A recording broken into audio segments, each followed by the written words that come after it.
Hello, hello. Welcome, everyone. This is Life List, a birding podcast. I am George Armistead here with my co-hosts Molly Brown and Alvaro Jaramillo. Guys, how you doing today? Good. Hello. Hey there.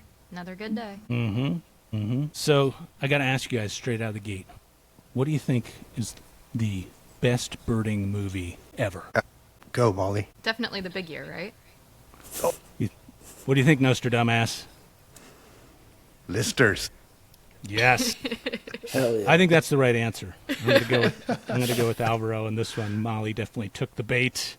Today we have Owen and Quentin from the Listers movie. Guys, I forgot to ask how to pronounce your last name. Is it Reiser or Riser? It's Riser. German. That's what I was going to say. Early Owen and risers. Quentin, it is really an honor to have you guys here. Welcome to the show. How we doing? Yeah. This Good. is Thanks for having us. the only birding podcast we're doing, as we said. It's an honor. The best birding podcast on the planet. Thanks. Best one. It's the best one. There we go. Yeah, well, we have been I've been following you guys, like, I followed the whole year, and I was like, this is different. And people started sending me your stuff, like, right away. And I was like, I know, I'm watching. Like, I was like, these guys are funny. They're all into it. And it's like, I think some people might not even know that whole background too, though, George. Like last year, we were getting all these little reels and stuff that started showing up. You know, the early worm gets the bird, and we're like, "What's this? It's funny. Who the hell are these guys?" And I think now that the Listers movie's out, and people now kind of put it all together, that it was sort of a whole long-term project that was going on.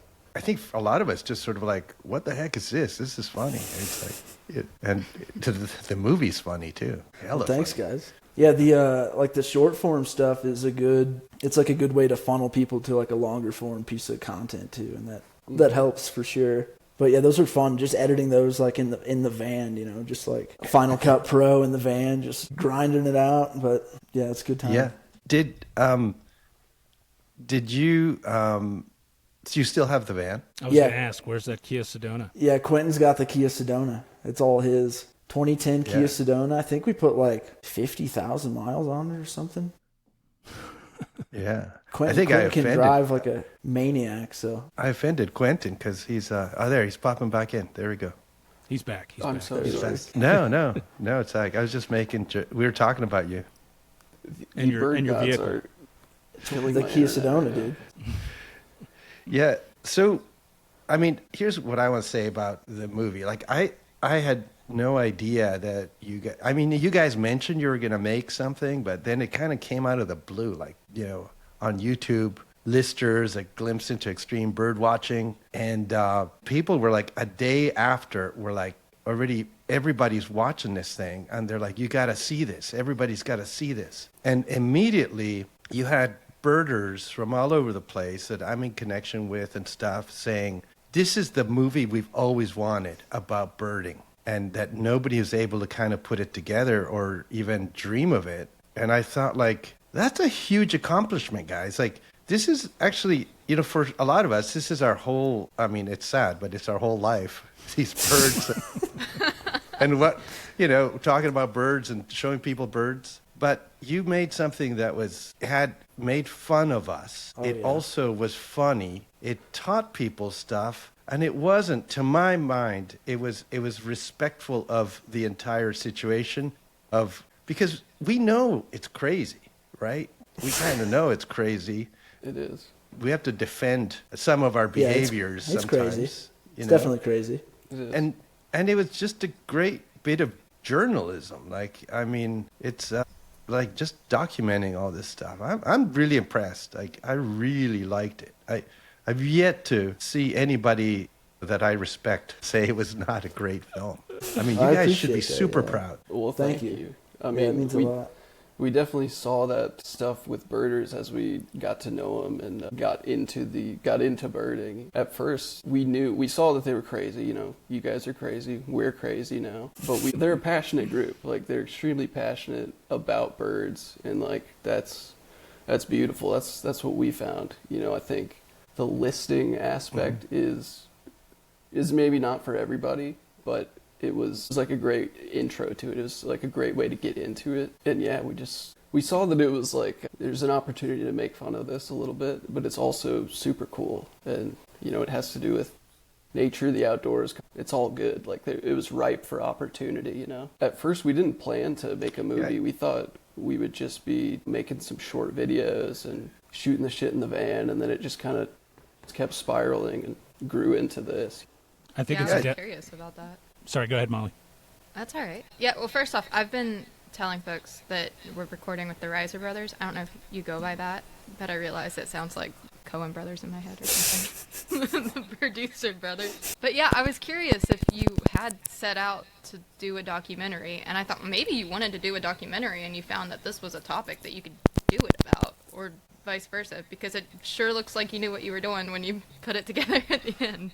So yeah, it was probably it was like March. I think it was like March where we were like, this has got to be like a feature length thing. Yeah, it was like January and February. We were like, maybe we could do like a series, like a 12-part series. It needed to be like a big piece. I think it was just, as we went on and discovered more about like the culture, it's like, this has got to be something, because it was a perfect situation too, where we're like outsiders, and like if you're an established birder, you're not gonna see like some of these weird intricacies of the community unless you're kind of an outsider, but also jumping all the way into it. Yeah, yeah. So you it's have like kind of a perfect storm, you know. Yeah, you have like fresh eyes for it, you know. Whereas if you've been in it, you know, you might not think driving overnight to go see a rare bird is insane, but to us it is. But it's insane. But it's beautiful too. Yeah. You know? Yeah, there's nothing wrong with it too. Like I hope people took that away, that it's like it's a totally harmless. Yeah. It's a great thing to be doing at the same time. It's way better than some hobbies, you know. It's not the worst hobby out there, that's for sure. Yeah, it's good. It's all good. Yeah. Yeah, I think you guys had a delicate balance to strike, and that you did that. Like, you know, like sort of like I was saying, like, and like what you guys were saying, what we do is weird. It's eccentric. It's beautiful. We have to have a sense of humor about ourselves. Some people are better at that than others, and yet it is a hobby. It's a lifestyle that is a healthy one. It's good, and you managed to elevate it while also pointing out why it's funny, you know. Yeah. And I think that's a tricky thing to do, and you managed it really, really well with the journey. You know, and you talked about the story arc, you know, kind of in the film, even the hero's journey, all those Cracker Barrel parking lots, you know, the country gravy, you know, that I've only been to, I think, one Cracker Barrel, but I've been to it like 15 or 20 times. Oh, nice. And I never tried the country gravy, so next time I go back, I'm definitely going to do that. By the way, Space Coast Birding Festival, there's some good Cracker Barrels down there. Call 911 ahead of time before you jump into that gravy. It's no joke. I will say that the filming of some of the antics outside of the Cracker Barrel very much recalled the one Cracker Barrel that I have been to. It really is a cultural hub of sorts. Yes. Oh yeah, it's one of the great equalizers, the Cracker Barrel parking lot. It transcends socioeconomic status, you know. I figured with your hockey backgrounds, you probably felt like if you got in a scrape there, you'd come out all right. You know, you might take a licking, but you probably keep on ticking. Yeah. Took some, gave more. I think we'd be all right. We'd be all right. I mean, I want to know that is the choice of Cracker Barrel, was it because they're equally distributed throughout? If you're doing a year list, but like Waffle House, they kind of die out in the West, so you can't use Waffle House as a place to go. Basically a free place to camp, right? you know? Yeah. Like, we'd been traveling like across the United States extensively for, you know, the past decade, road trips, hiking, backpacking. You know, occasionally you're near a city and you need a free place to camp, and it used to be you could stay in Walmart parking lots, but most of them have gotten rid of that. But Cracker Barrel's kept it around. You know, they're holding it down. They'll let you sleep in the back without even eating there, and that's great. Nice. But as you say that, they are pretty evenly distributed around the country. Like if you're near a good birding spot, there's usually a Cracker Barrel pretty close. Now we didn't. You can find a prefer CB Cracker anywhere. Barrels. Yeah, we wouldn't say we prefer Cracker Barrels by any means. We'd much rather be in the national What forest. were your okay? I thought you were talking about like other dining, Denny's, like Denny's. establishments. Yeah, and I was like, gosh, I wonder what the. Yeah, I mean, I saw you in the film. You guys do a lot of cooking. Look pretty good too with the peppers and all. Oh, Yeah. Quentin's a chef. He's a Yeah, chef. it did look good. That I like to say that Yeah. that minivan has I think the next- one Michelin-star. Hey, that's more than just about anybody. Yeah. Not Michelin tires though. That's That's right. got Douglas Yeah. All-Season tires. Yeah, it's got the Can't cheapest afford those tires they Michelin make. tires. No, they're $35 a piece, $40 a piece maybe. It's a steal. Should be illegal. Cheap. So, like, the level of quality of the storytelling and those putting together the movie and the book, from what I've seen, right, are you guys, like, did you just come up with these skills just on your own, or you guys trained, or like how did all that come about? Because like it's not like the average person can put together something that's just really good. Like how'd you come up with those skills? Yeah, I've been working as like a camera operator for various nature documentaries for like 6 years, so I've kind of gotten, I kind of know how to push the right buttons and stuff. But Quentin's a first-time author for sure, esteemed author. Esteemed. Steam Yeah. now. I can say that I'm an author now. That must have been a learning curve. Yeah, I'm walking around a little Yeah, more wow. fancy now. I'm kind of doing this with my pinky a little bit more. Yeah, like sort of. Yeah, I'm turning that pinky as you drink your very like high-end tea brought from like Sri Lanka or Yes. something. Yeah. Exactly. No, I know what's in that cup. That's Folgers decaf You instant know coffee. I exactly know what what's it in is. there. Yep, that's exactly what it is. Well, that'll change. That'll change once you're like invited to the Cannes Film Festival or something. I don't know. Can't teach Quentin, are a you wearing your dog old blue tricks. Crocs right now? No. Do you know about Owen's slides? He wore these Adidas slides No. for pretty much the whole year. He wore them down into the Grand Canyon. These things have been through it all. Those are the shoes we You need know to what? be talking about. Oh, Wow, my. look at those Wow. things. I got them on right now, man. Yeah, there's Wow. like one of the stripes is missing. There's so like the These three things are veterans. Adidas stripes. There's like 2.5, maybe one stripe. Yeah. Yeah, there needs to be like, how like war veterans have those pins? Yeah. Yeah. I need It's I need some of those. A couple bird pens on right. Stolen valor. Well, I've taken a beating at times for my Croc wearing, so Yes. I felt sort of vindicated, by seeing you sport those. I respect the Croc. Quentin, the Crocs. Yeah. I've never had an issue No, with but- Crocs. George has got Crocs with like little stickery doodads and stuff on them. It's like And the Dazzle fur- Crocs. and they're Yeah, fuzzy exactly. inside. Okay. It's a different level of. Yeah, maybe. You know. I'd have to. I mean, I'd have to. it's. Yeah. Was really They're hoping you have upstairs. them on right now. Yeah, Right, God, that would that'd be play good. better. Did you guys like? I mean, one thing too is like, you put out the movie on YouTube. Did you consider? I don't know how people make a movie, let alone release it. And if you like look around to some money person to like put it in a film festival or something, like how it works, or did you just want to do everything yourselves and just kind of go, this is what we're going to do? What was the choice of that going on? Like our favorite documentaries are kind of just like indie, just for the people, just for free, put it out there. And it's funny because like just yesterday, Quentin and I have been talking, like we've had some pretty important people. I got off the phone with a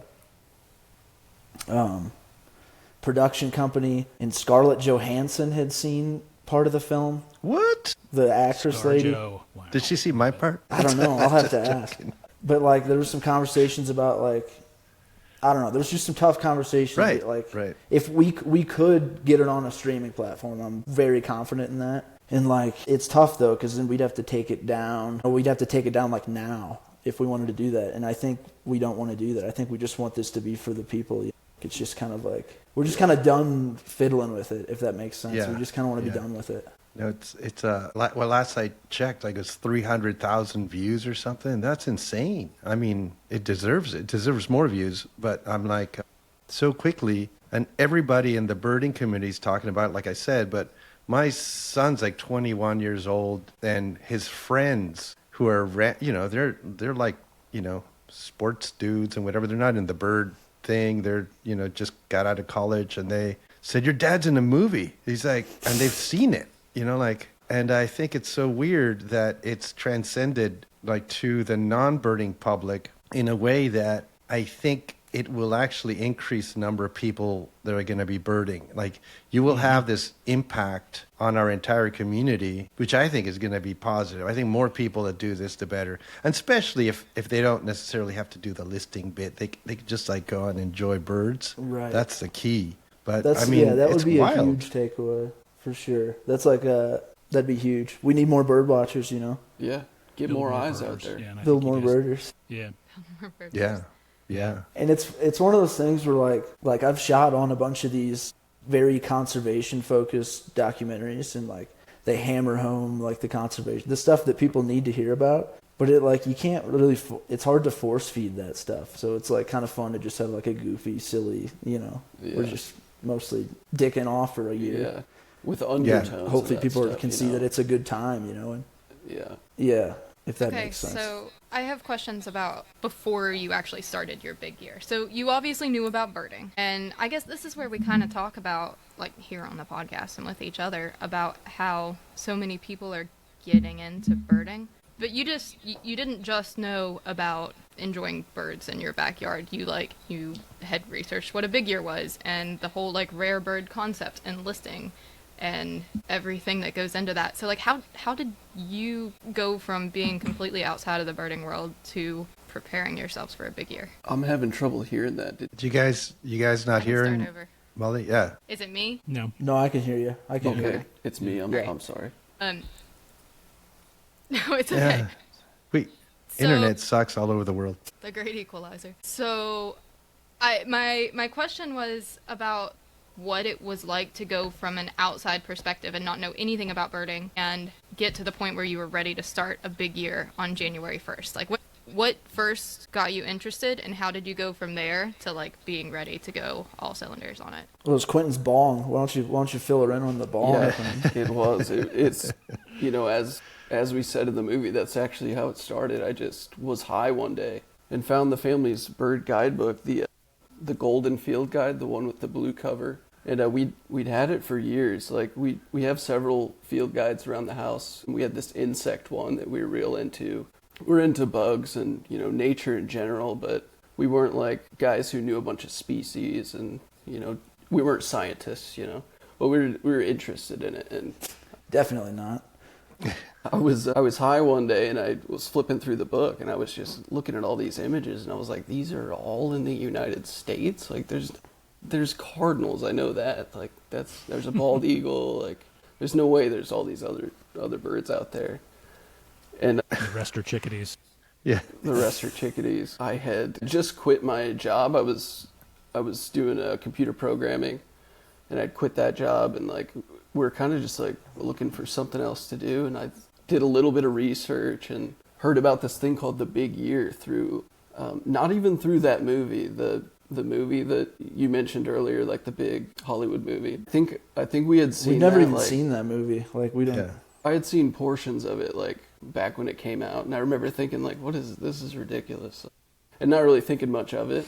But then I did some research this time while I'm high, and I'm like getting more into it. I'm like, big year, they go the whole year and try to find as many species as you can. Like that's insane. Like what's up with this? I had read a couple people's blogs about it, watched a YouTube video or two, and then like I was like, all right, well we'll just do this. Obviously the next step is to just do this. I've got the field guide, it's time to go, And so like that was late 2023.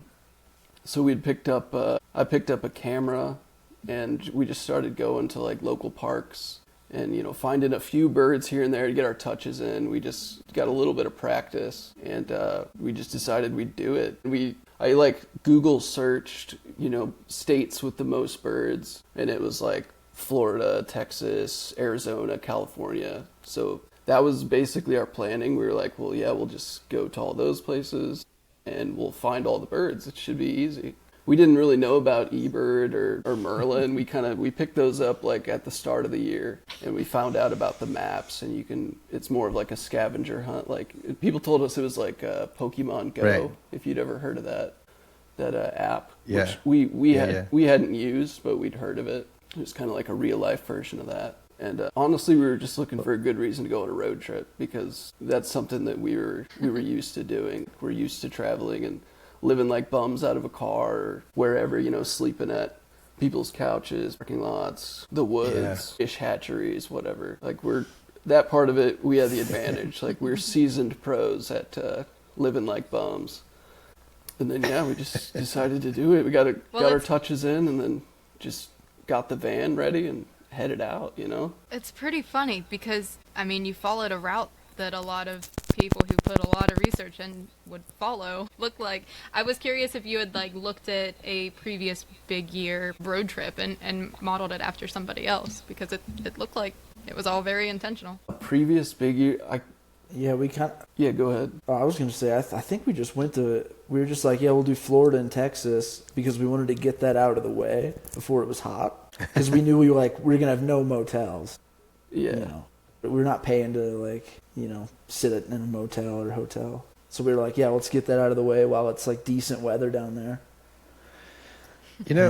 I think I'm no movie meta analyst or something, but some people have sort of said, oh, it's like best in show. It's like a mockumentary, and it's not. It's an actual proper documentary about a funny subject done by funny people, right? And in a sense, I almost the only movie I can think of that has some elements of this old one called Cane Toads that was about these people in Australia. They introduced these toads that become this rampant kind of I've heard of them, thing, and there's people who hate them, people who love them, and there's a guy who smokes or gets high on the toads, and there's all this kind of stuff, but it's all real.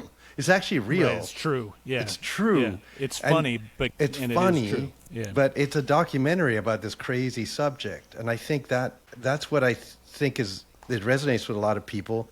But I think the fact that you guys didn't know what you hadn't really totally researched every single little thing about this, and you experienced it, meant you actually got it. A lot of people say these guys got the birding thing because you suffered the same crap that a lot of birders suffer through when they're trying to do this thing, whether it's just exhaustion, mosquitoes, dealing with eBird reviewers, and all of it. But then, to me, the part that I love the most is when you're sitting there, you've just seen that California thrasher. You woke up and you're like, I just saw this California thrasher. I'm hearing it. Nobody can take it away from me.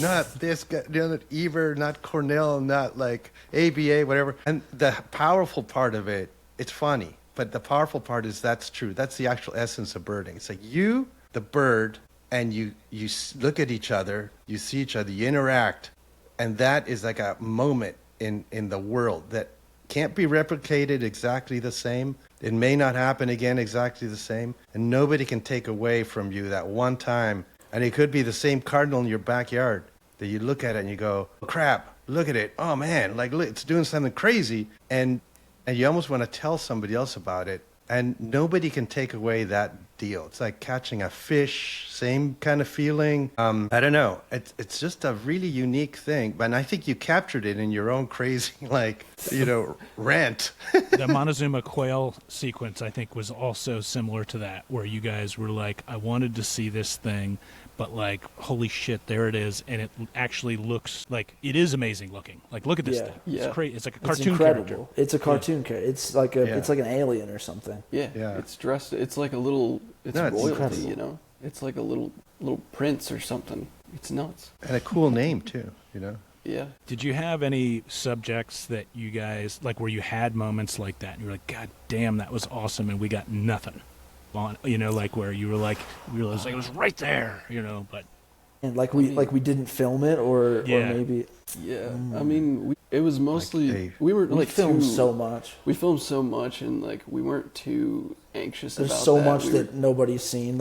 Yeah. Yeah, We weren't like, it was kind of like a muscle. Like Owen had it trained. Like we would go and find the bird, and Owen knew like, we're going to capture this like as it happens. This is going to be the natural reaction to seeing this bird. Like you said, each one's unique. Like you're not going to be able to recreate that. And for us, most of the birds, 90% of them were lifers, you know? So it was like, that's the first time we're seeing this. And like, we've so far only seen the pictures in the book and, you know, on the Merlin app and stuff. So when you see a Montezuma quail in real life and it looks just like it does in the book, that's my reaction, you know? It's outstanding. Mm-hmm. Yeah. Well, my viewing experience with this. First off, we don't have cable or have any streaming subscriptions, so it was really awesome that it was on YouTube. And the three of us had talked about this before our last recording, and we were like, okay, well, I'll watch it. So I got about 10 minutes in. Well, first, I asked my husband, Jimmy. I was like, hey, I want to watch this. Do you want to watch it with me? And he was like, yeah, sure. Would you watch it on your own? And he said no. I was like, all right, I'll just watch it on my own then. But I got to the point where you were talking about what it's like to identify shorebirds, which I think was like 10 minutes in. Yeah. And I was like, all right, I have to make Jimmy watch this with me. So we watched it over 3 nights. And just before we went to bed. So we watched like maybe 40 minutes the first night. Second night, Jimmy came home. He had pizza. He was like, I'm going to sit down. I'm going to do this the way that they would want me to watch. And we're going to continue this. And then we finished the third night. Poured the country gravy over the pizza. Country gravy, yes. Yeah. And all. And then finished it over 3 nights. And then the next day he came home from work and he said, I'm just so sad that we can't keep watching that documentary. He loved it. That's great. He also loves to make fun of birders and like the hardcore birding, so that was right up his alley. But it was so cool because he has talked about that every day since we watched, which for the past week. He was so happy with it. And I finished, and I mean exactly what y'all were saying. I was like, wow, this is the coolest depiction of the joy of watching birds that I've ever seen put together, and I had no idea that's where I was going to feel at the end of the movie when it started. But it was awesome. We both really loved it. That's great. Yeah, that's awesome. I'm not a fan of the big year kind of thing. Like, I mean, I know people do it, and it's just not my thing. And I've known it, and I've ticked off birds all my life, and it's just changed as I've gotten older and stuff how I interact. But I think you pulled all the thread together in the way that I thought was like the really, you know, how I think, you know, it's in the end, it's all about just the joy of hanging out with birds and bird people and all this stuff and being in the forest or on the beach or even on a boat. You know, it's just, it's a great way to interact with the world through birds. I think you guys got said that. It perfect. On the boat or after when we were interviewing you said it perfect. You were like, yeah, it's just like, it sounds kind of corny, but it's really just about getting outside and enjoying nature, you know? Right. No, that's kind of where we landed too. Like, yeah. I haven't made an eBird checklist, or you know, I've made maybe one eBird checklist last year because Quentin would just make them and send them to me. Yeah. That was, I don't know, he knew that how was to easiest. do it. But Quentin, have you made an eBird checklist? No, I haven't, and it's kind of like the last checklist. I'm like rehabbing right now. It's not to say I'll never make one again because I don't know. It probably didn't come through in the movie. But, you know, we dogged on eBird pretty hard, but we understand it's like a great citizen science tool. Obviously, it's great for all that, but like, right, yeah. The way we were using it was just, you know, for listing, and like this is kind of my rehab right now. You know, I'm not listing birds. I list them in my head a little bit. You're you know, I'll be like, from exactly. I'm detoxing. You know, I'll list things I see in my head. In my head, I'll take note. You know, I saw an owl today. Are you going out birding now? What's that? Are you going out birding now? I would say that now I don't specifically go out birding, but I'm just like, whenever I'm outside, which is very often, like I'm always birding. You can't turn it off, you know. It's like, it's a disease. Once it's there. It's I'm always doing you know, it. And I'm okay with it. Yeah, it's when you're walking around with friends or whatever that don't do birds, and you're like, oh, purple finch, and you start pointing stuff out that you're like, they look at you like you're ill, and you're like, oh crap, I better turn that off. I'm with civilians. I can't be like, you just put internal kind of thing that's going on. Yeah. Especially driving, you know. I bring my binoculars like when going fishing and stuff, and that's kind of the extent of my birding. So I'll go out fishing, and I'll have my binoculars there and just observe what's around me while I'm fishing. And this spring too, this spring, Sorry, go ahead, Quentin. Like we went for migration in the Midwest. We went out a couple times just to see some warblers and all the migrants that are coming through. We specifically went out for that. We weren't trying to one up each other or see how many we could get. We were mainly just like kind of reliving last year. We were going, oh yeah, I remember seeing that one last year. Like, oh, we got better looks this time. Just enjoying it more a little bit, you know. Did you guys have any kind of preconceived notions of, like, about birders going into the year? I'm sure that as you were thinking, obviously it's about the birds, it's obviously about the journey, and I'm sure that to some degree you knew it was going to be about the people as well. Did it end up being more about the people and the birders themselves than you expected? Or was that kind of a goal as you were going into it? That's a good question. Probably like half and half. Like, obviously, it's such a big, like, cultural component of, you know, motives, why people are birding. What, you know, everyone has their reasons why, and so that became definitely like a big part of it. But also, like, it's really about the birds. Honestly, like it like at the end of the day. So yeah, it's like, I would say we maybe didn't think it would be about the people as much as it was, but then, you know, quickly it was like, oh, yeah, this is very interesting. This is good. Yeah, because it's obvious the footage. I like how, I think it's cool how, you know, you have the rough footage, you know, that one would get with a standard camera, but then you've got high quality footage as well, and it's cool because it's like people get to see kind of what you might see in the field, and then it's like, this is what, you know, when it's really good, this is what, you know, like there was a couple things like the black-backed woodpecker, like, shaking around. I was like, man, that is some eye candy. And then, like, he was like, kind of wobbling. Yeah, slow-mo wobble. And then, like, there's the western meadowlarks. It's like, looked like it was like a frozen winter day, if I remember it right, kind of dawn maybe. And, like, one pops its head up and then the other pops its head up and it's like pop, pop, pop, pop, like popcorn, you know. And I was like, anybody, you know, if you don't know anything about birds, you know, you could watch that footage and just be like, this is fun to look at. So I thought the editing part of the film was as interesting as the film itself.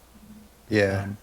And yeah, how did you guys manage that part, the film editing and the music? The music was really good. That's all low. It was like we had these old camcorders, like from 2008. I think the camcorder model's from. It's like from some old Panasonic camcorder. We have 5 of them now because, like, sometimes we'll just completely crap out on us because they're so old. But so, like, from the beginning, I knew I wanted to have like that retro feel because I knew we would be talking about it retrospectively, and that kind of helps, like, sell that it was like in the past a little bit, if that makes sense. And then, like, but you have to do the birds justice with, you know, some proper, like, 4K, you know, natural history footage. And so it's kind of fun to cut between those, like you said, because, like, if you're in the field, you know, you might see it's kind of an accurate representation of what it's like to go birding, if that makes sense. Mm-hmm.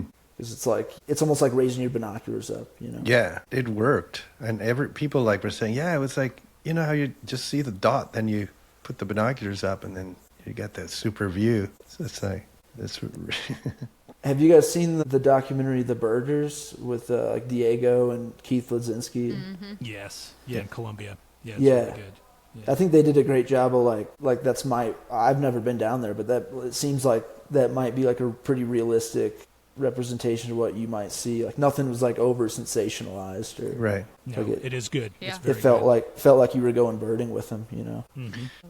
You know, this last weekend I did 4 pelagic trips in a row. Actually, 2 of them on the very same boat out of I'm gonna throw up Half Moon just Bay. thinking about that. And one of them we actually saw the Guadalupe Merlet. I hope you don't faint. And it was really funny because everybody had seen the movie, you know, and we all getting on the boat, and, you know, and I'm introducing Chris Hayward, and everybody goes, Nigel. He was like, and Chris is like, oh, bloody hell.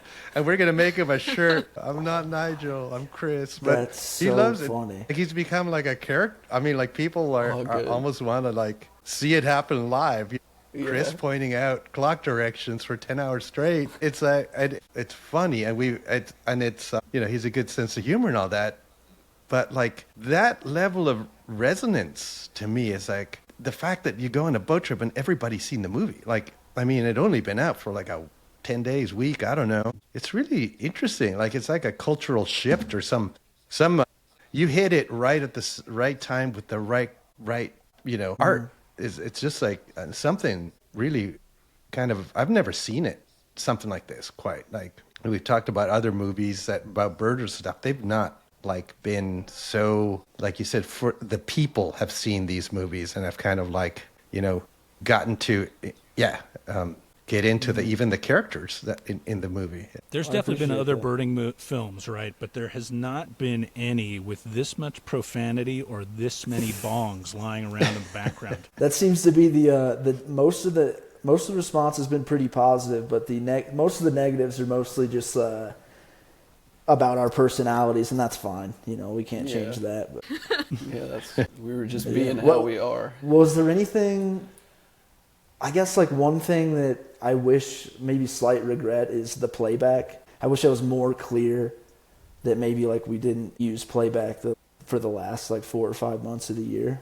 Yeah, I think some people were pretty upset about that we used playback, but we were just being honest. Like, I think that's because it's kind of something we learned from other birders. Like, I would say January we probably didn't use playback at all in January. We just didn't know it was okay. We didn't know it was like a thing that worked. And I think we had met somebody in Texas who was doing it, and we were like you're allowed to do this? And it's and then most birders use it. That's what we found. And some people even bring I use it sometimes. Some people even bring like a speaker out into the field, and that was like, we never brought a speaker out anywhere because we thought that was too much.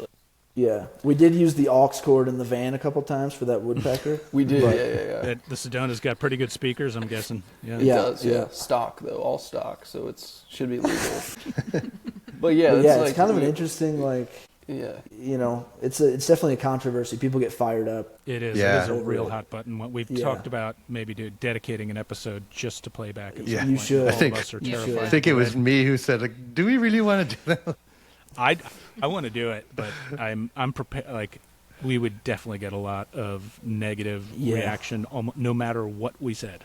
But certainly, like now, like when we're just birding for fun, when we're going out, we're not ripping playback. It seems to go hand in hand with building a list. Like like when you really need to see that bird for your list, you're fine with like kind of pushing the edge of that ethical gray area. Yeah, definitely. Yeah, there's a lot of stress and pressure when you're listing, right? And that's one of the things I disliked about that kind of thing. And I think I mentioned it here a lot, that sort of the thing for me where I really realized, was not for me, was when you there's a rare bird and it's like, a couple hours away or whatever, and you want to see it, and you go there, you drive over, you go see the rare bird, but you actually don't see it. And then you're all bummed out, and you're driving home and you feel like crap. And then I'm like, why am I putting myself through this? I could have just gone looking for birds locally, right. Maybe found a rare bird myself, and I would never feel like bad, doing birds. And I always felt like that was the thing that got me off of the real chasing the birds. Was like, maybe I just don't like failure, but it's like you only have so much time in your life. And why not just be enjoying the whole time with the birds rather than like bummed out listening to sad music, and in your car on the way home crying. All by myself, all over again. All by myself. What's your I Missed a Bird song? Yeah, that's a good one. We should have people listening. It's like, what should be? Choose one for me, folks. What's my I Didn't See the Bird song? Taylor Swift, something Taylor Swift probably. Yeah, that's like a sad, heartbreak song. It's like. Yeah, the chase is like it's a double-edged sword, right? Because if you do it and you succeed, it could be amazing, right? It could be, you could go and do it and have an amazing experience, or you could get there and be like, all right, well, we saw it, that was fine. Or you could go and like not see it and suffer for hours while you don't see it. and then be like, okay, and now I have the 10-hour drive, back. Great. Right. So yeah, it's like, I understand the game, but I'm like you, Al. I'm like, if I got 10 hours, I'd probably rather spend like, half of that time birding around here and half getting something else done, Right. Well, if you're doing it in a bigger format, then there's the opportunity cost too, right? Because any amount of time you spend looking for one bird is taking from looking for other birds. Did you all feel Right. frustrated about missing birds throughout the year? Yeah, I'd say like the first half of the year, Yeah. we don't really No. we don't really get too mad about anything, but we would be kind of bummed out, Yeah. It was especially in the first half of the year I especially was taking it pretty seriously. I had this thing in the back of my mind. We were going to see every bird that entered this continent, It was like, we are going to... But I had no idea about, like, you have to see all these vagrants. You have to see every single one because I just thought maybe there's like 700 birds that nest here, like that are here all the time. But it's not that at all. It's a wild chase. Yeah. Yeah. But after we kind of came off it a bit and we were just like focusing on making the movie and having a good time, then we didn't really get mad about not seeing a bird. Pretty much just It got looked like you stoked hit about a seeing wall. a bird. Yeah. Yeah, we definitely hit a wall. We did hit a wall. Yeah, it seemed like did. you guys hit a wall, maybe a couple times, but at some point, I'd be curious to hear about that. Kind of where you were at that point in the journey when you kind of hit the wall the first time. We're sort of like, because there's some filming. I'm trying to remember where it was. Probably the boat trip. Yeah, it was Al's fault.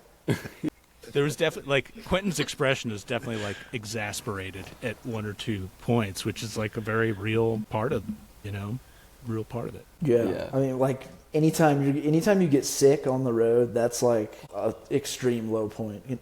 We both got sick several times, and that's, like, so brutal. When you're sleeping in a parking lot, you're sick, you didn't see some bird that you were chasing, trying to see, Well, after our first... There's a clip in the movie where... Go ahead. I'll tell Go the ahead. next one. Okay, there's a clip in the movie where like the van had just died because Quentin. So we were in Mississippi and we had seen something called a groove-billed ani, and Quentin was starting to get sick. He was getting the flu. He was getting the fever, and then so we thought we were going to get a little bit of exercise. Maybe that would make us feel better. And so we went and we played pickup basketball with some local kids down in like the Biloxi area, and Quentin had his flu game, his Michael Jordan flu game. Oh, it's sinking. I've never seen him sink a ball like that. It was incredible. Yep. Wow. He was unconscious, basically. Just like, Yeah, he was out of his body, just sinking, just 3 point. And then we went into the van and we ran the fan because Quentin had a fever all night, and then the van died. And so we woke up, Quentin was sick, and the van was dead. Ugh. So like It that's a was the low worst. point. Yeah, that was a Worse low than point. missing a bird.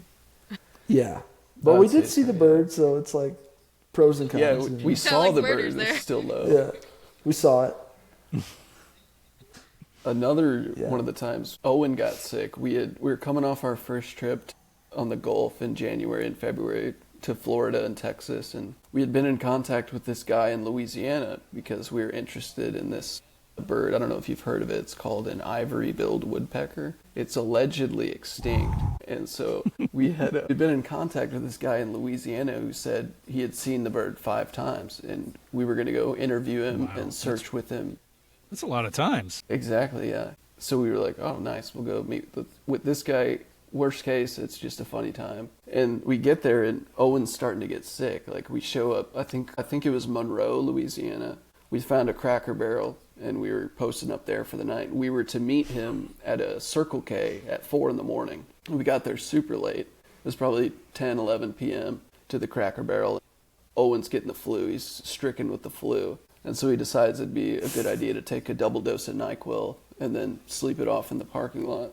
And then so in the morning, we wake up and we go meet this guy, and Owen's alive, but we didn't exchange words until we got to the place we were meeting this guy. And As a so zombie. then the Like, whole not day, really functioning. yeah, he's not functioning. We spend 6 hours with this guy in the woods, just tromping through the sludge in the woods, the swamp. And Owen's operating a camera the whole time. I don't know how he did it, because he's just high on NyQuil in the woods looking for a bird he's definitely not going to see. That was maybe not a low point, but a point of like, what are we doing here? You know, this is Crazy. Interesting that interview didn't make it into the final cut. I was thinking that too. Yeah. Yeah. There's something more. There's something more coming down the road. A deeper dive, perhaps. Stay tuned. Oh, that's quite a tease. Juicy. Yeah. Love it. Well, I definitely want to hear what it was like interviewing a bunch of birders for the year. In my friend circle, it was a regular conversation as you would put something on social media and people would be like, yep, I was there that day. I saw them around. So, what was it like walking up to birders with a camera and asking them questions about birding throughout the year? Birders it was- love to share. They Yeah, are. it's That's one thing we pretty learned easy. is like they're so passionate and they love to share, which is great. Like sometimes they share too much, but most of the time it's awesome. So it's really easy to go up and ask some questions. Most people are more than happy That's pretty cool. to share anything. Yeah. You know. just tell them you're making a movie, and we just they're more than happy to share whatever. Oh my Did God, you that start getting recognized as the year went on? Yeah, Did definitely. you know who you were?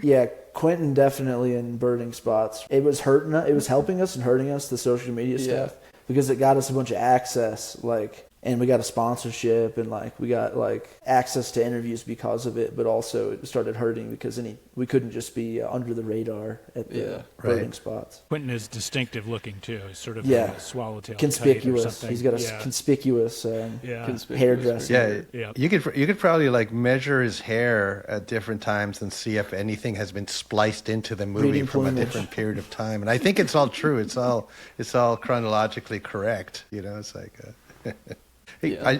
Molly, one thing I just want to say, kind of like to your question though, is like having been interviewed, and a lot of people ask me, what prompts did they give you? It's like nothing. There were no. It's like here's a bunch of questions, and when they asked me about seasickness, I just it was the answer was not truthful, but it was obviously the answer to be given at the time. People do. Well, get yeah, that's seasick the- on boats. That's a pretty good strategy for getting a bad interview, is sitting somebody down and saying, question 1, question 2, question 3. Right. That's a pretty bad recipe. But I think it was your idea. I'm giving you credit for that. You were like, when to talk. I think wasn't that your idea? Talking about I'm gonna say almost nobody gets seasick. Yeah. was. No, I mean, I think you just. I think he brought it up. Yeah, I was you like, just that's a you great just idea. asked do people get seasick or on the boat or whatever? And because we had the interview after the boat, and I knew you got seasick so bad, I just kind of had my little chirp there, that, just because I knew you could take a joke, and I had no idea where it was going to end up, but. I've seen somebody say the only inaccuracy in that movie is the guy that says people don't get seasick on boats. They didn't get the fact that it was That a guy joke. doesn't I mean, know I have what a he's huge talking about. smirk on my face, Yeah. But That's- they also asked me what's the weirdest things to ever happen to boat, and I said one time we had two guys come on board. One of them was throwing up all day, and the other one, fell over and passed out halfway Had to- through the trip. That was kind of weird, and you guys started laughing. I think Yeah. at that point. You had the defibrillator out and everything. You were ready to go. That's It was- right. It's incredible. nuts. That's the Yeah. kind of guy. That's the kind of guy you want on your pelagic birding tour. Yeah. That's Ready Well, I to was gonna shock ask you Alvaro. unnecessarily. Yeah. yeah. Yeah, I was going to ask Alvaro if your signups have just plummeted in the past couple weeks for Black. I hope not. I hope not. Well, you're redeeming him now because you're just holding a defibrillator. Yeah. No, things have gone well, and I think people get. I mean, the fact that the boat crew is all I get. Some of them have already seen the movie, the fishing. Yeah. And the captains and stuff, and the other one's like, we're going to see this movie. Oh my God, new Captain Pete's on there. It's like, they're all so excited, and everybody's kind of excited about just the fact that, also that other people are watching it, that it's not just a thing that nobody has seen. I think that's kind of interesting, but yeah, so far so good. I mean, we have had people seasick this weekend, it did happen. And then we had a Hardy group that just I was like, Captain, please, put the boat into the sideward to the swells because nobody's seasick. We got to get one down here, just to. Nobody's I mean, farted they're so yet. hardy. They're Yeah. we obviously don't do that again. You have to point out when things are jokes sometimes because people don't get it. Yeah. But I don't know how you guys don't get seasick. That is incredible. It's You guys are incredible. built different. It's unbelievable. Yeah, well, I don't know. I think I used to get more seasick, and it kind of... Is it one of those things like if we did another one, we wouldn't get because you build up a tolerance, or is it? It Sometimes. seems like Good some, question. yeah, some people that seems to happen. Other people, it just doesn't matter. They go at, like they look at a boat and they're getting seasick. When I was editing that section, when I was hearing, like, I would hear the noise of the engine and like Guadalupe, Maryland. when I'd hear that, I would definitely like start about to pass out. Yeah. I really think it was, I mean, it was almost like too perfect that you passed out. I think you were dehydrated or something, or maybe but in any case, you did pass out for like a few seconds, you know. It wasn't like a hugely dangerous thing, it seemed. But it was exactly when the Merlin, showed up. I've had when I get nauseous, sometimes I'm like one of those fainting goats, I guess. It's happened twice before, 2 or 3 times. Right. So I saw the bench and I was like, oh boy, I better brace myself for this one. Yeah, and I didn't have any water because it was in the middle of the boat where all like the covered part of the boat. What do you call that? The cabin? Yeah. That's how much of a boat guy I am. The cabin. Yeah. Yeah, you couldn't walk in there because that's like a whole expedition in its own right going in there. I couldn't get my water. Yeah. That's like 40 steps or something. Man, you should have asked me. I would have gotten your water. I would have gotten your water. Come on. I gotta say, I'm surprised that you guys claim to be such novices around boats because your boat building skills are, I mean, unparalleled. Well, at least one of you. From what, like put your hockey skills to use there. I'm guessing Quentin is the goalie, but I'm not sure. But the goalie stick was out. That was, I mean, those boats you got after for the least bidder, and that was really some fine craftsmanship there. Yeah, I'd say we're better engineers than we are sailors, for sure. And that was about that is damning with faint praise right there. Yeah. That's about our limit what it for, is. seafaring vessels is taking a little ways out into the marsh. But you like fishing, so do you just avoid boats? You just like all land fishing, like fly fishing or something? I mean, will you not get in a canoe or something just to go and get a little closer to those fish? Definitely get in a canoe, for sure. Okay. The funny thing is, I think it was 4 days after our pelagic with you that we were on another boat. We were on a ferry out to the island to see the scrub jay. Is it Santa Cruz Island? Yeah, and so it was not but 4 days later, and I kind of had to talk Owen into it. I was like, hey, listen, like, it's a bigger boat, like, it's only an hour. We got the tickets for free, like, we have to say yes to this. But that one went a lot better. I think it's just, I don't know. We'll see, but yeah, I mean, fishing, we're going to have to get over it, I guess. Yeah, we're just going to have to man up or something. Yeah, lightweights, it's like tough. you said. Lightweights. Alvaro said it best, we're lightweights. Lightweights. I've gone funny. through that whole situation too because I used to go fishing a lot and was getting sick on boats and got into birding and was too scared to go on a pelagic and went out to see that jay and took the ferry and it was okay. But then I chickened out going on a ferry in Washington at one point. We had like bought tickets and we're gonna cross and I just was too terrified to be sick. And now I just take a ton of medication and I'm fine, but I'm scared to back off at all. Yeah. Totally out of it, but Yeah. at least it works. Molly and I are about to go on like a 24-hour one, like Yeah. in like a week or so. Oh, That's really? intense. Yeah. It is intense, and I'm a little nervous because I'm going to have all my medication and not sleep for a night. Yeah. So we'll talk about how that goes. Sleeping's not barely even optional, unfortunately. Do you take Best of luck is with this the that. bean bag thing? Yeah. Do you take Yeah, these George big and I need bean to talk bags and about sleep this. on these things, you know? Yeah. Okay. Yeah, Should be we'll see. interesting. And Yeah, y'all yeah. can come. I think I'm we're busy. I'm right? super busy. Really? Have I mean, you some might get a navel-gazing lifer. Oh to my do. God. Super busy. I'd be Yeah. scared to go on a 24-hour trip like that, you know? I mean, partly, one of the things is like with those trips, like there's a whole bunch of like nothing until you get to the good spot, right? And on a boat, when there's nothing going on, it's kind of Dullsville, you know? It's like, I mean, you could, especially if you're away from internet, you can't even look at your phone. Like that's one of the things. But when it's hot, it's hot. It's just so, it's, to me, some of the best birding on earth is to be on a boat with like hundreds and hundreds of seabirds all around you. And, Yeah. but then that coming back, sometimes. Videos you had this past week of Yeah. shearwaters and cutting through them Yeah, Yeah, the yeah. numbers was pretty staggering. was That was crazy. crazy. Yeah. Yeah, I think.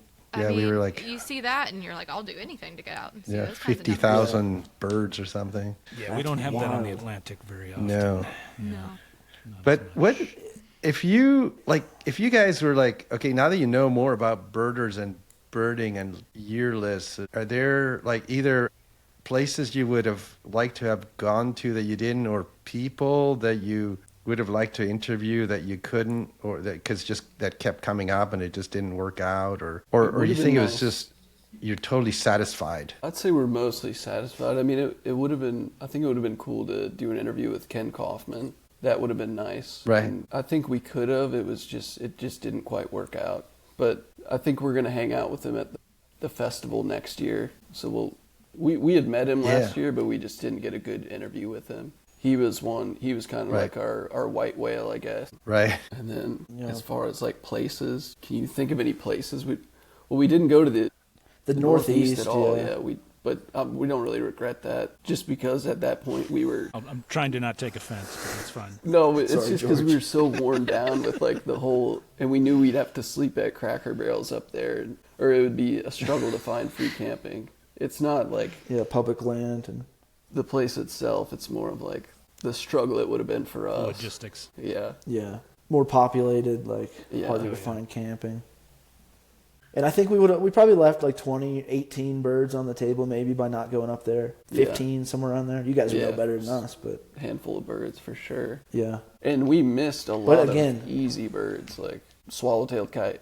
Still never seen one. That's Just our embarrassing. timing was- That's just yes, embarrassing. That's embarrassing. Always like Yeah. a big year. Oh, because you were in Florida in winter. Yeah. It's good to have some dragons to slay. You know, Yeah. it's good to have some dragons Yeah. to slay. That's The a good one, cuckoo. too. Yeah. The cuckoo. The black-billed cuckoo. Yeah. Oh, those, Right. those are Never sneaky saw one. things. Never saw that one. Too sneaky. One day you're gonna be like doing something else, visiting Florida or something, and your swallowtail kite's gonna go over. Like I think you might shed a tear. You might just go like, oh shit, it's like so beautiful, and, you know, and it took me this long to see it. I bet it'll be cool. Like it'll happen one yeah. day, and you It'll will be a think, little bitter and a like, lot sweet. You know, Yeah. it's Yep. like, Yeah. I'm looking forward to that day. yeah. It'll There- probably feel about the same when you see an ivory-billed woodpecker. Yeah. Just yeah, another I bird. was saying, yeah. True. I got a picture. I got super high quality footage finally of this bird. I don't know what it is. Like, that'd Yeah, be a I good mean, one. clearly y'all are the ones to go get super high-quality footage. Yeah. Just stake out And, in there. Well, I guess I wanted to ask you what you have coming up. Your book is out. Sounds like you've got some other projects in mind. So maybe we We have do. ivory-billed footage in our future. They're going Can't to promise rediscover that. all the extinct birds of the world. Definitely can't And promise. Yeah, the but book we- is There's something there for a the book story, is at like least. available through Amazon. Is that the best way to get it, or is there like do you guys do a direct thing? We'll put all the links and everything, you know, on here. But, Yeah, I mean, So your you mean this book right sales here? are going to spike big time. Heck yeah. Yes. That's the beauty. Yeah, Oh, well, you that should was- tell us about it too. What is that book? What's it called, Quentin? It's well, I'm glad you asked. It's actually a Yeah. field guide of all the birds that we saw last year that I painstakingly drew each one in full color. Let me just pull up Alvaro. You're gonna like this page. It's I love that. I mean there we go. Oh, I see some seabirds there. That right there, that's Nice. Owen's favorite bird. It's a Guadalupe. Oh, there we go. Oh, my God.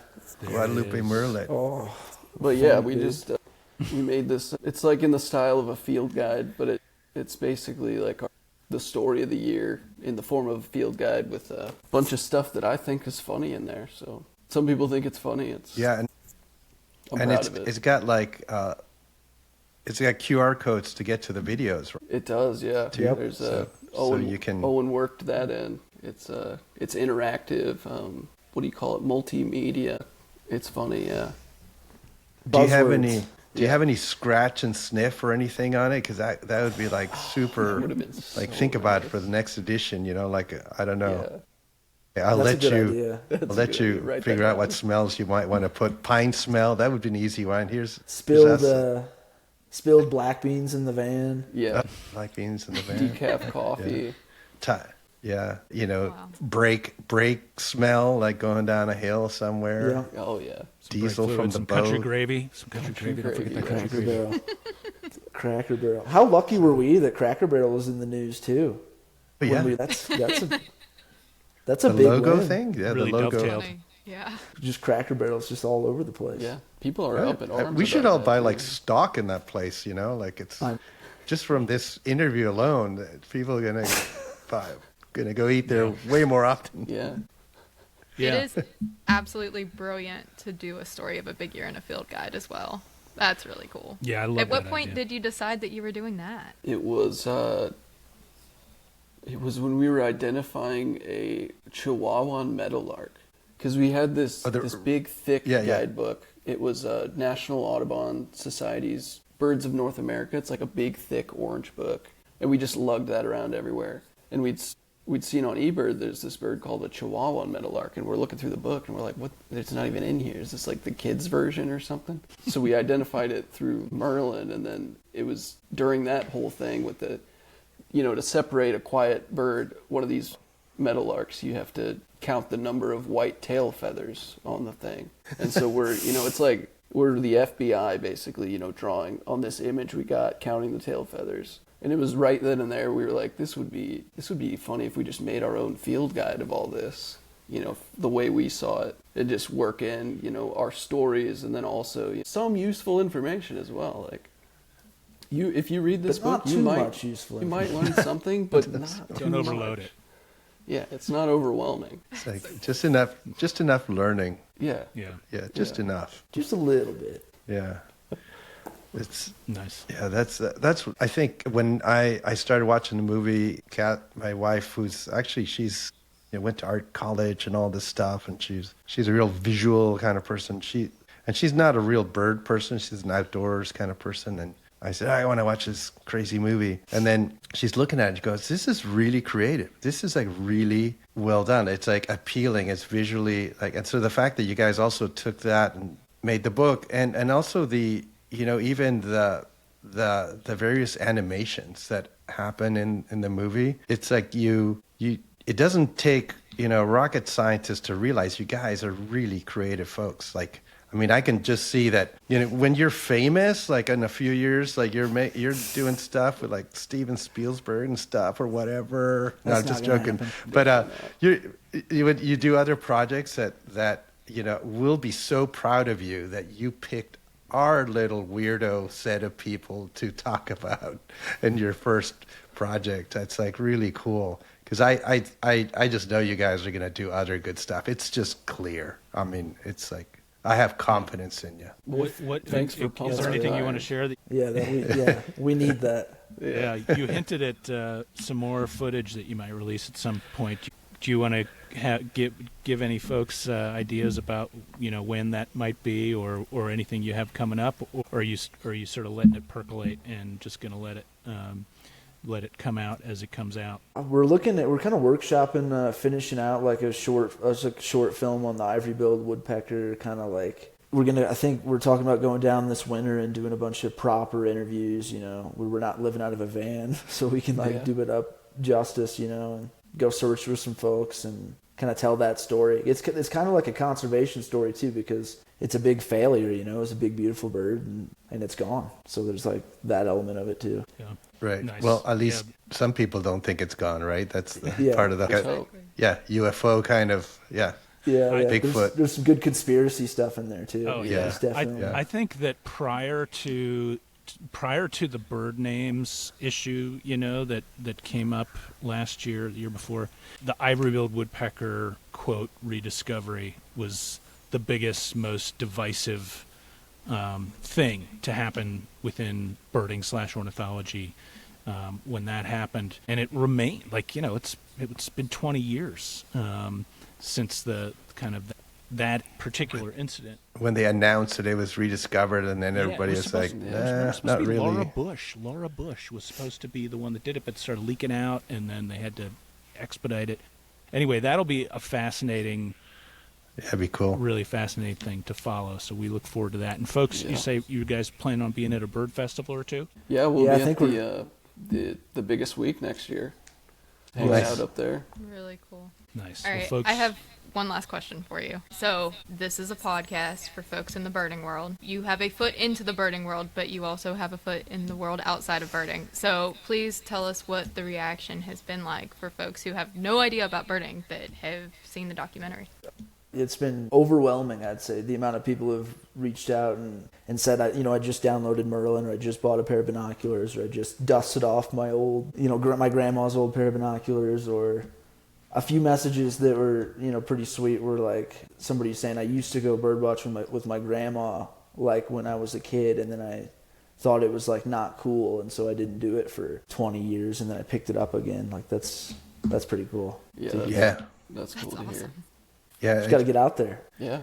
I saw you guys thank your family big time at the end of the movie. They must have instilled some love of nature in you guys back in the day when you were kids too, I assume. back in St. Louis. Yeah, well, I think it Yep. started like growing up in this house. There was an empty lot next to us, and it was just overgrown with weeds, and it was basically just like a natural plot of land. And so we would just go over there every day and find cool bugs, like just two Right. brothers finding bugs in the field next door, and that's kind of. I'd That's say all that we kind of did. that kind of started everything. We'd catch a big catfish in the afternoon, and in the morning we would go we'd catch a praying mantis, and we were just Yeah. wild. Yeah. Outside for sure. Yes, I always think that bugs are the actual entry to nature for a lot of kids. It's like Yeah. birds and other things are kind of more complicated. But bug you can grab, you can look at it, let go. Yeah. It's like, Yeah. that's neat. Well, maybe a good place to end then is at the beginning, where when in St. Louis with you guys catching bugs and snatching catfish up. Playing hockey. Yeah, Oh, exactly. yeah. Playing a lot of hockey. Thank you guys for doing this so much. It really, we were very excited to have you guys Absolutely. with us. So thank you for joining Yeah. us today. Yeah, We're honored. this has been awesome. Thank you. Yeah, thank you. Thanks a lot. Yeah, thanks everybody for listening to Life List. We will be back again soon with another episode. Take care, everybody. See ya. That was, All right. See ya. That was